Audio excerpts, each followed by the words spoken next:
Je crois que là, nous allons assister à une véritable scène de boucherie. Et du coup, puisque nous sommes dans la boucherie, moi j'ai une question charcuterie à vous poser. Il reste du jambon ?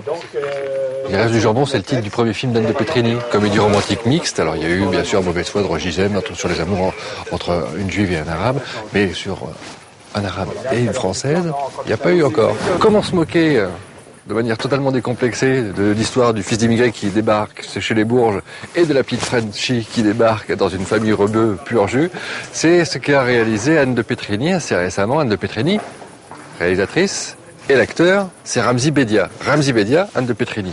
Ramzy, Anne, mari et femme. Donc ça sent un peu le biopic, si vous voulez, au niveau du mélange des genres. Et si vous vous demandez s'il est facile de tourner devant la caméra de sa femme, voici quelques éléments de réponse. Dès qu'il t'a senti qu'il y avait une caméra sur toi, ça peut durer. Il n'y avait même pas vous qui avez une caméra. Alors là, putain, moi je suis naturel tout le temps. Tu m'as dit Marianne James. Eh, j'adore ce jeu aussi. En fait, ça fait 5 ans qu'elle écrit ça. Et moi, je ne voulais surtout pas tourner seul déjà, sans mon Eric. Et surtout pas, encore moins, faire une comédie romantique. Si je devais tourner seul, encore moins ça. Et puis les choses ont fait que Eric et moi, on s'est dit bon, viens, on se fait un petit projet chacun de notre côté, juste pour voir. J'ai un autre film que je fais, et j'enchaîne juste après avec Eric un autre. Mais on fait chacun un truc de notre côté là pour voir. Et finalement, le scénario d'Anne, je l'ai regardé. Et en fait, elle l'avait vendu ailleurs, à d'autres productions, sans m'en parler à moi. J'ai toujours dit, tu fais des trucs, mais ne compte pas sur moi pour quoi que ce soit, moi. Et puis je vois qu'elle a des rendez-vous chez des producteurs, que le film est vendu. Je fais, attends 2 secondes, ramène ça par là, fais-moi voir ça. Et puis en voyant ça, je me suis aperçu que c'était super. C'était super. Mais jouer avec sa femme derrière la caméra... T'es pas là ? Ça dépend. Vous seriez venu hier, j'aurais dit c'est super de tourner avec sa femme, quelle complicité, il y a des moments géniaux, c'est super. Il y a des jours où non. On verra à la fin du film. On savait de toute façon que ça allait être, ça allait être une épreuve pour le couple. Ça l'est. Et je crois qu'Eric et moi, ce qui nous sauvait, c'est que on couchait pas ensemble avec Eric.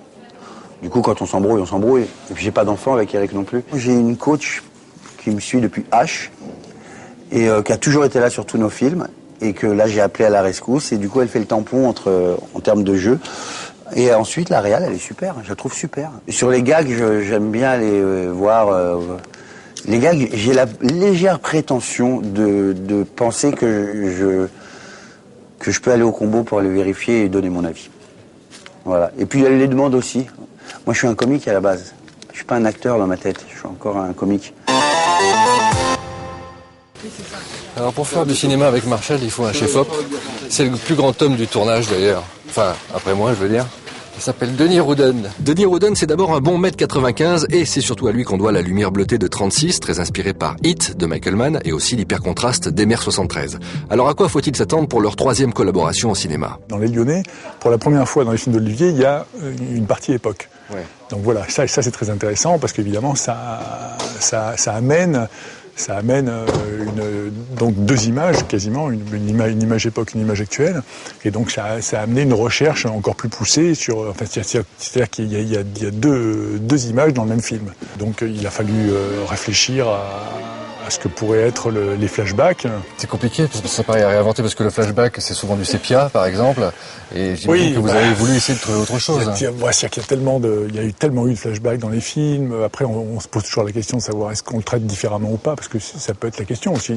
On peut se poser cette question-là, on peut se dire finalement on peut le traiter, les flashbacks n'apparaissent que dans la narration. Et toi c'est comment ? Maman.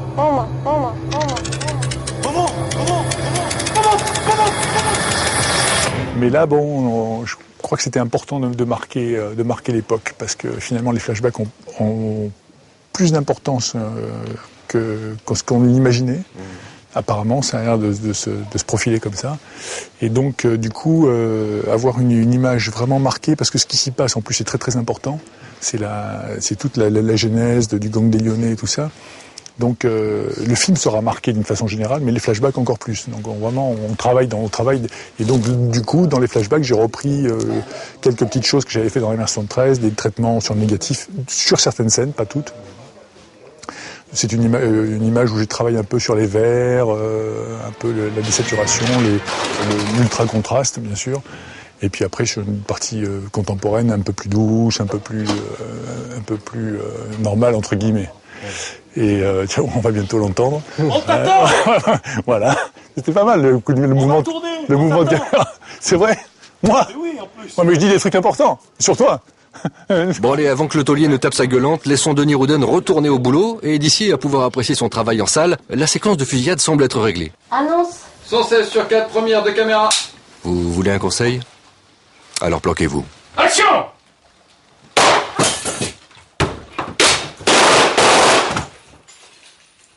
Coupé. C'est super, putain. Ouais, c'est magnifique. Coupé, merci.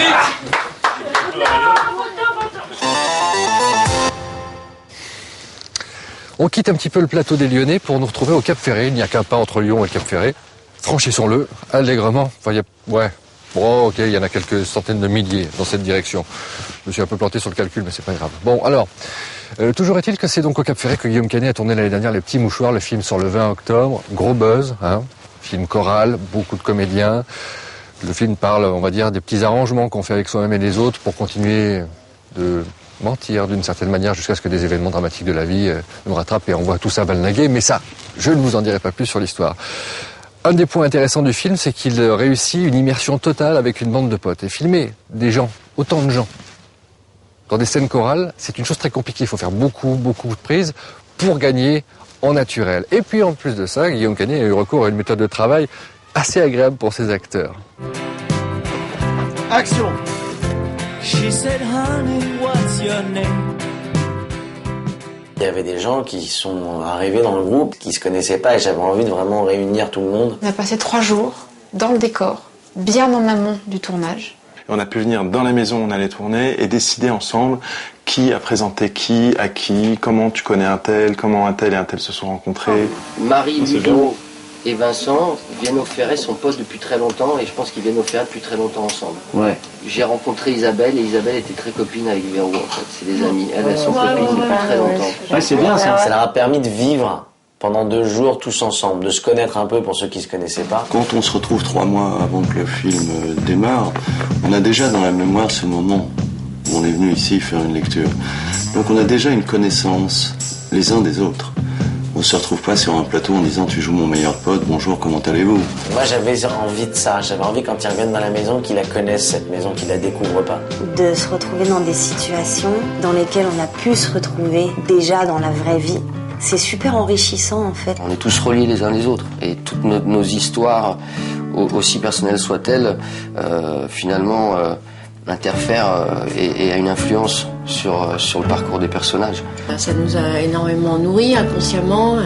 C'est une façon de travailler qu'on a toujours eu envie de tester. Heureusement qu'on a eu ces quelques moments pour faire ce travail-là.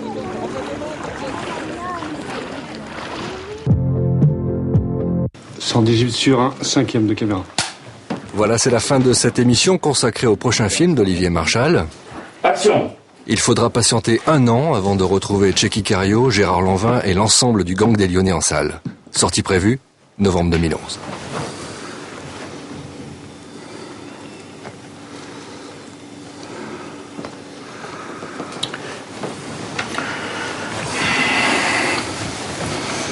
Tous ces rôles que tu écris depuis plusieurs années maintenant, à chaque fois tu les confies, là cette fois-ci c'était à Lanvin. Quand est-ce que tu vas t'autoriser à jouer quelque chose que tu as écrit? Par rapport à un film comme ça qui est très lourd, physiquement, il y a beaucoup de scènes d'action, beaucoup de scènes avec énormément de figuration. On a beaucoup de scènes à 150, 200 figurants. Tout, je voulais être complètement disponible pour l'organisation du plateau et la mise en scène. Et puis moi, ça m'intéresse pas. Je me considère pas comme un grand acteur, donc je ne peux pas prendre la décision de me mettre dans un rôle principal et de porter la responsabilité d'un gros budget sur mes épaules. J'en ai pas envie. Bon, au boulot maintenant. Ouais, j'y vais. Bon, merci en tout cas. Qui c'est qui parle là? Qui c'est qui veut quoi là? Monsieur, il m'a fait des mains. Non, lui, je ne le vois pas, moi. Vous l'avez pas vu, hein? Je sais pas de qui tu parles de qui? Ouais.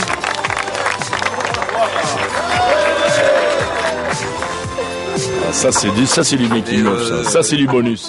Allez, silence partout s'il vous plaît, on bouge plus. Et puisqu'on parle de bonus, en voilà un. L'enregistrement d'un son seul avec Estelle Skornik, l'une des rares comédiennes sur le tournage, et forcément, ça dérape. Action. Ah, Lucas! Mais lâchez-le! Lâchez-le!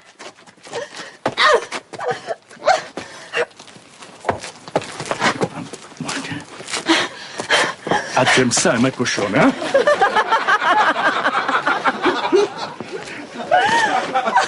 Merci. Allez, c'est bon, c'était parfait.